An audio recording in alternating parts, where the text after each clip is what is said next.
Hello again, and you join me in my shed. Recently, I've got involved with tool restoration, or my attempt at tool restoration. And my plan was to collect a few tools, do some restoration work, and then buy some more. Well, I've sort of gone the opposite way around. I went to the car boot sale again the other day, and in my defence, this is a car boot stand that a guy was pretty much saying, it's all going to go. It was ridiculously cheap prices. £1 here, £1 there, 50p there, for good stuff I think as well. And I think this guy was involved in a bit of restoration, to be honest, just looking at the state of some of these tools. So let me show you what I've got. The first thing is one of these swivel saws made by Kago. You can see on there, swivel saw. I've never seen one of these before, but I can see how they'll certainly come in handy. Wing nut there to adjust the angle of the handle. There we go. Teeth in there just to lock it in place. So if we want it in that position, lock it up. There we go. We can saw in that position there, probably for cutting down branches or hard to reach areas. And also you can adjust the angle of the blade. Another wing nut just here, remove that and then move it to each position. So yeah, I thought that was quite good. Now all these tools that I bought, there's probably, I don't know, around 15 to 20 items, and the whole lot cost me around £15. So let's just say that every item cost me about £1. I'll show you at the end the whole collection, but yeah, that's the first item. I think that'll clean up really nicely. I'm sure you guys have come across one of these in the past, or you own one. Get a new blade for it. Second item, hand drill, and it's a ratchet hand drill as well. And then to do it in reverse, turn the collet there, push that part in at the same time, and it goes in the opposite direction.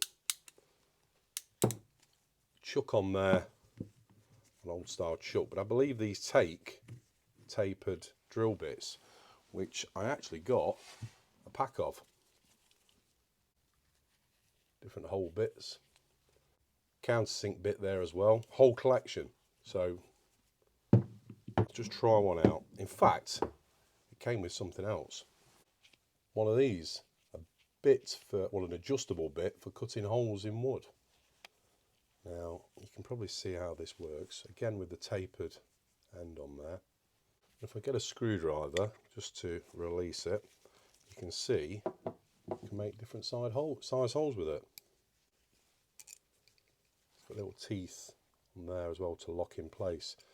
Now it's got numbers 2 and 3 on there. Now let me check this out. There's a little marker just at the top side of that screw.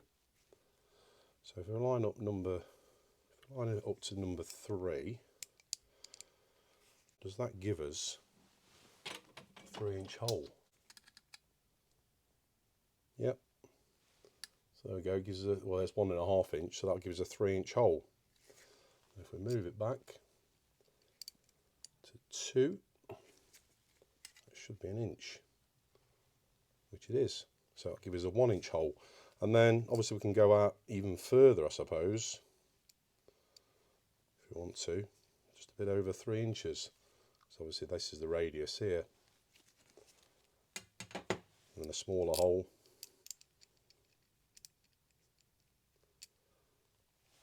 There, so I've not seen one of these before either. Yeah, quite like that. So let's just pop that into here. Again, this could do with a clean up, bit of rust on there, but it seems okay everywhere else. It moves quite freely. And I say this guy, I think he was into restoration because it seems quite pitted, but not much rust. I'll show you the other tools as well. It sort of give you an idea that he has done some restoration work on them. So if I open that up enough, open the collet or the chuck up enough,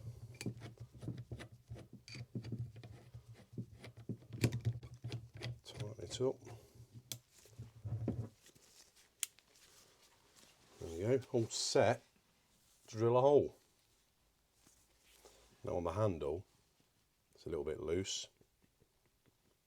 screws need tightening up, I think.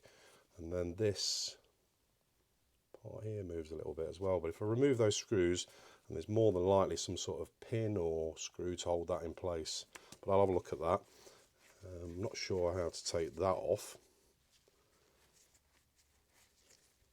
Do they unwind somehow? I don't know, I'll look into that. But yeah, really impressed with that as well. It looks nice, feels nice in the hand. Well made bit of kit. The bits as well. I'll have some fun going through those. Couple of pairs of scissors. 1, 2, rustless, chrome plated, solid steel. One pair of scissors. And another pair. Feel nice in the hand. Nice cleaned up, and I can repaint the handles on there. Wooden plane. Now I don't know what these are called. They're like a moulding plane where there's a cutout there, like doing beading. But the reason I wanted this, if I'm making something out of wood and I want to take the edges off, I can just run it down there, down that guide. Obviously adjust the blade first of all. But yeah, that was part of it. Nice. Very old spoke shave. And that metal piece there, it looks like it just wedges into 2 holes in the piece of wood. So I can knock that out and resharpen it. Don't know how old that is, but I like the look of it. Selection of clamps. Quite like these, especially that one there. Bit squeaky. That'll be nice cleaned up, polished up. 2 Diddy ones there, G clamps, 25mm. That one's got 1 inch on there. Same sort of size though. Very nice. Malleable. Is it malleable? G clamp. And a few assorted other clamps that will come in handy in the workshop. So that's that lot. A Draper 1709 vise, bench vise. I don't think these are very expensive when they're new, to be honest, but again, a nice little practice piece for some restoration work. Nice to take that apart and clean it up. Be able to sand the top down because there's a few saw marks in there. Miniature anvil at the back there, I think. Yep, so that's that. And Reggie, if you're watching, this is one for you. Some more wrenches. Like the little one that I did, which is similar to this one, because it has a threaded part in the centre there that's actually split down the middle. You can see. And it adjusts, because it goes over this plate here. To adjust it. I think this one, it's worn off a bit there. Joseph Lucas, which was the same make as that little one I did. But if you can see on this one, it's slightly pitted, and it looks like he's cleaned them up, but just not sent it far enough back. So I think I'll sand this right back and polish it up. And the same as these as well. That one's made by Shelley. On this one, it's really pitted. But yeah, I can sand them back. By the way, I'm about to order a 1 inch by 30 inch belt sander, bench belt sander. Now I've looked online and I didn't want to spend a lot on one, and I've seen one that's around £89, cheapest one I've seen. Now I just want to ask you guys, what's your recommendation on a good sandpaper to use and a make? Obviously I want one for ferrous metals as well as non-ferrous metals. But if you've got any suggestions, please pop them below. Feeler gauge, Imperial, British made. And just to say as well, Reggie, look, these have got spring-loaded washers in there. So there's no wiggle. Open it up a little bit. Oh, there is actually. Ah, the spring's gone then on that one. Let's get another one.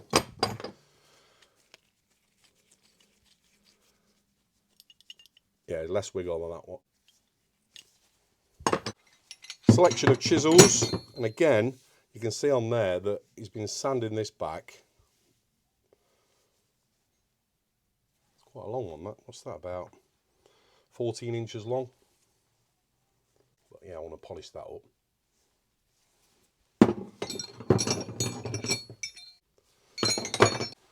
An impact driver and some bits. Getting the tough screws out, whack on the end.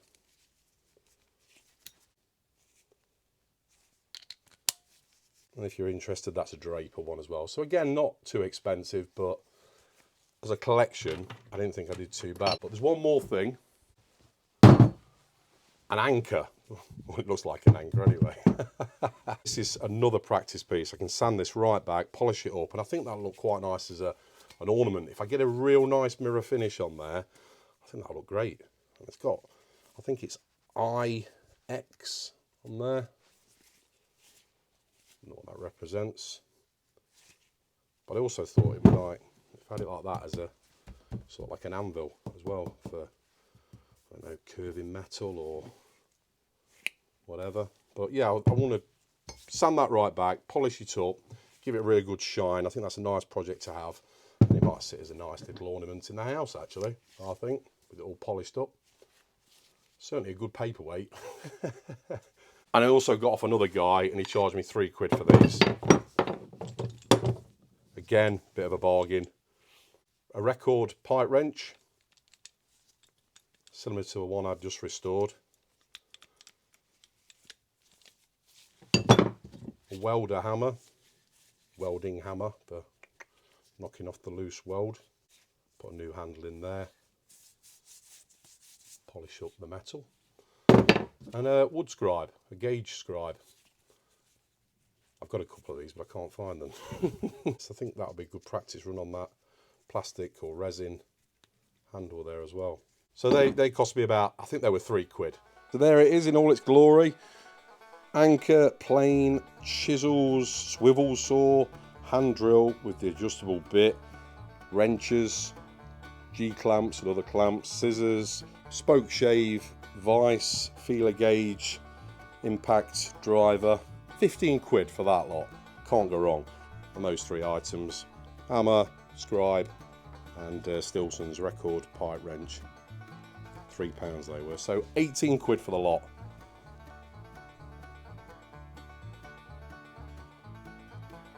What's your favourite item out of this lot? Nice little haul to say I wasn't going to buy any more tools until I've restored the other ones.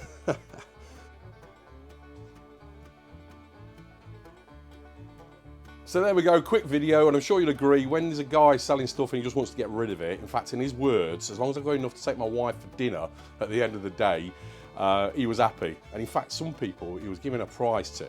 So he'd come up with a couple of files or set of spanners or whatever, and he was saying £1. And they'll go, it's worth more than that. And they were giving him £2 because I think they realised that he was taking it a little bit too far.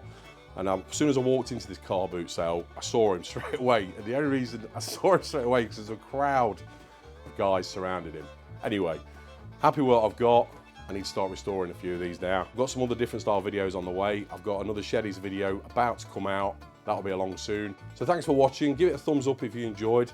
And I'll see you in the next video. Take care. Cheers.